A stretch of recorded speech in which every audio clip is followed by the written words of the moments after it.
The Church of Scientology is in damage control tonight after the arrest in Australia of one of its most senior leaders.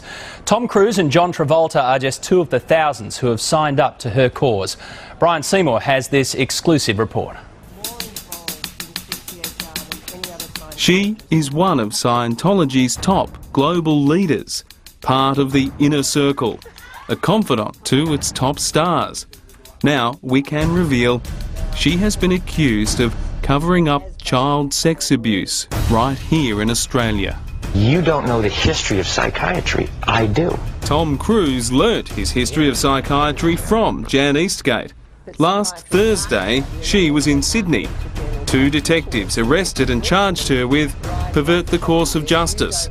Her passport was surrendered and she was released on bail.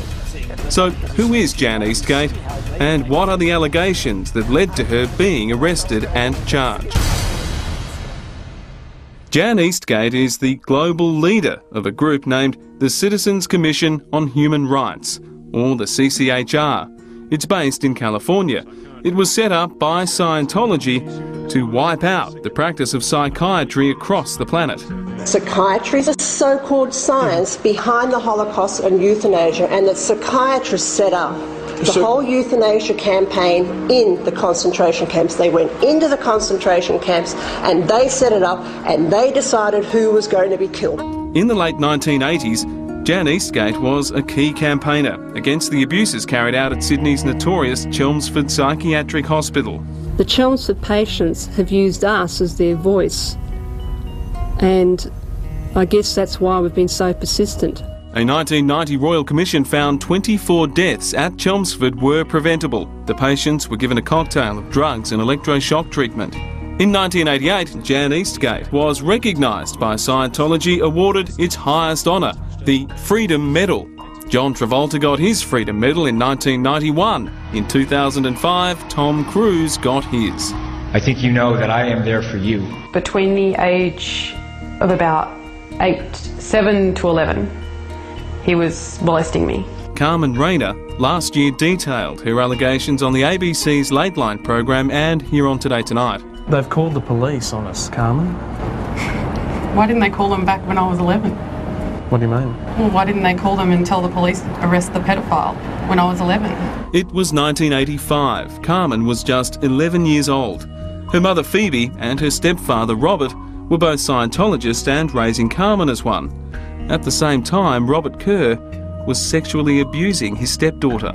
In an interview 1 year ago, Carmen alleged the role Jan Eastgate played in the subsequent investigation. The church got involved then, and then they sent Jan Eastgate over to drill me and tell me what to say to the police and what to say to docs. Instead of going to the police, Carmen's mother turned to Scientology and Jan Eastgate for help. Just say no. Don't say yes, because otherwise you will be taken away from your parents and you'll never see your family again. Carmen alleges the reason Jan Eastgate allegedly coached her to lie to the police was to protect the Church of Scientology from any embarrassment. Earlier today, we contacted Jan Eastgate through her lawyer to offer her the chance to respond to this story. So far, we've heard nothing back. We also contacted the Citizens Commission on Human Rights and the Church of Scientology. Again, so far, no response.